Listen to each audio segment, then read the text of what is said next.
గంటల గణేశుడు ముందు పూజలు అందుకుంటాడో గణపయ్య ముక్కంటి తనయుడంటనో ముద్దుల బాలుడు ముల్లో ఉదయం 8 గంటలు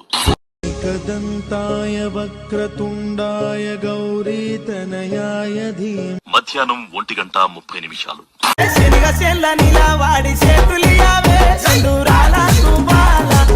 సాయంత్రం 6:15